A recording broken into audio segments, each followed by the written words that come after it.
Do you have what it takes to survive the zombie apocalypse? Today we're going to go and take a look at Outbreak Undead 2nd Edition. We're going to go over the pros and the cons, and we're going to tell you exactly what makes the system different. Stick around to see if your zombie survival plan succeeds.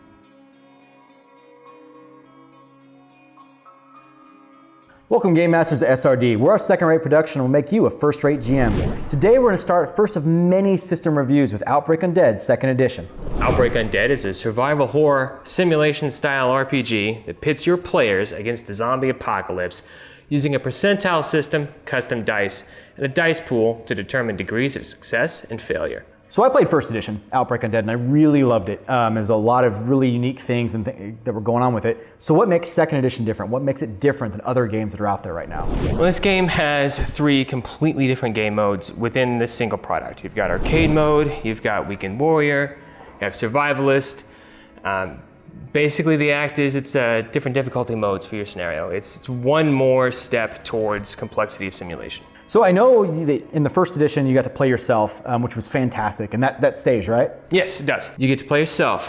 Think about it. How many online quizzes have you taken to see how long you would survive in a zombie outbreak? With this system, you can put your plans into action and find out exactly how you would fare.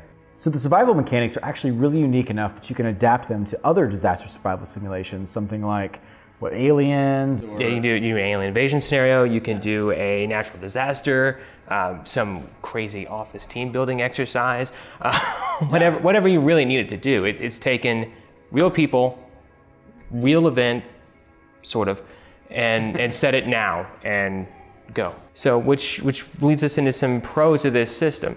So you have 3 survivor, which is what they call the characters in this game, creation options. There's a pre-made kind of a grab and go, like most games, they have one already done. All the work's done for you, so you just get it, go, start running.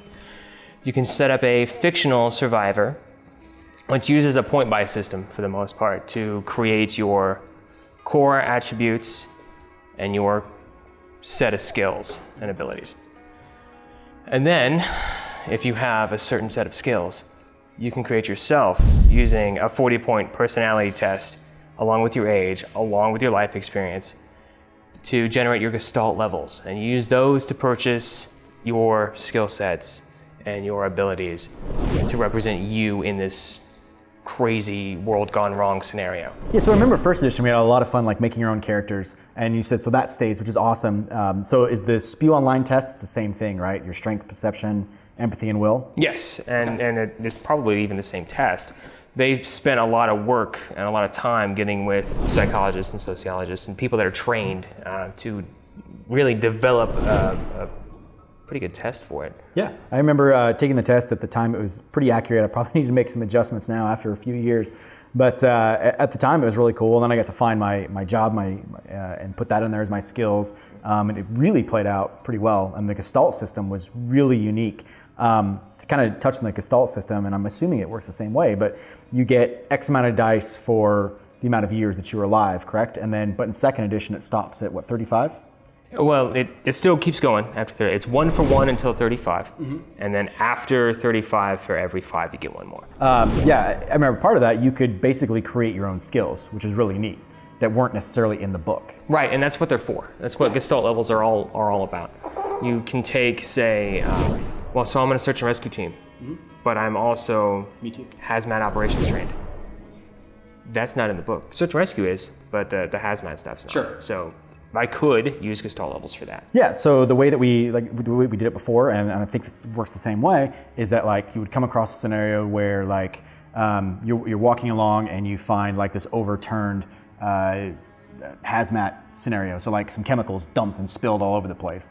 You would be able to create a skill on the spot using those Gestalt dice. So you could say, hey, I've been doing this for 8 years, I'm gonna take 8d6, roll them, add that together, and that would be my new skill for hazmat. Is that still the same? Close. They've changed the d6 to d5.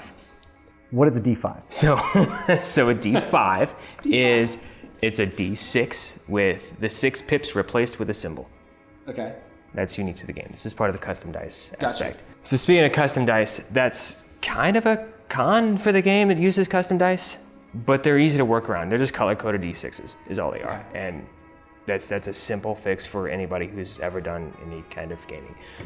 So how many dice does it use per color, and how many colors are there? That depends on what you're building. So you've got speed dice, environmental difficulty dice, damage dice, depletion dice, your regular percentile dice to show your skill. So you create a pool of dice to solve your action. So basically what you're saying is if I have several D6s just kind of laying around, probably use maybe the same color, it'd be a lot easier. So I could build, like my speed set, and I could build my damage set. Yes, exactly.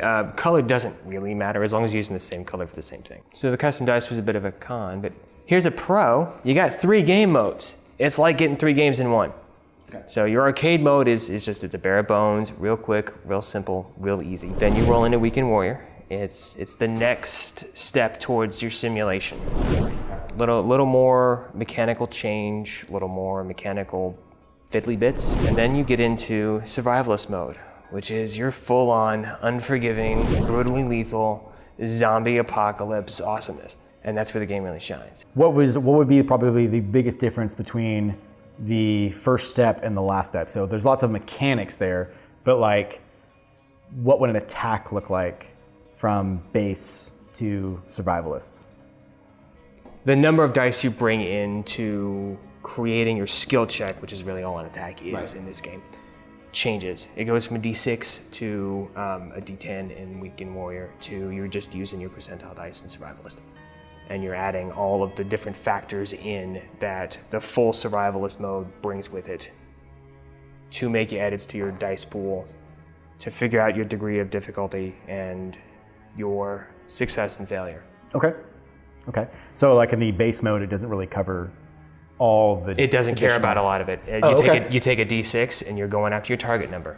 So it's Dungeons and Dragons. Right. Roll a number, hit the number. Hit the number or under the number, and for every 1 under on the D6, you get your degree of success. For every 1 over, you get a degree of failure. Okay, but there's nothing to add to it. There's nothing to add to it, there's nothing to mess with it, and that's just what it is. Weekend Warrior, same concept, just using a 10. Survivalist is your percentile die, and you're using your degree of success and failure by 10s relative to your target number. So a 45 target number, you roll a 55, you missed it by 10, that's 1 step of failure, which depending on what you're doing will incur risk or just make whatever you're trying to do take longer, which in a zombie apocalypse may be really bad. So with all that in mind, it's a lot of rules and a lot of terminology explanation needs to go into it. It's a simulator style of play. It has a learning curve.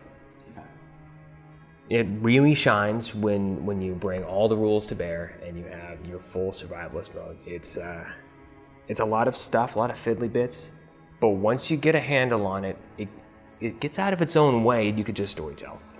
And you can use those dice pools to give you those elemental cues for your depletion dice just exploded and now the machine gun you were using is tapped out of ammunition. Good luck. There's still 10 zombies in front of you, like, good luck. Yeah. Now you got to pick up a stick. So this is the part of the show where we go over reviews where we talk about product quality. So at this point in time, second edition just got kickstarted, and so they don't have a printed product yet.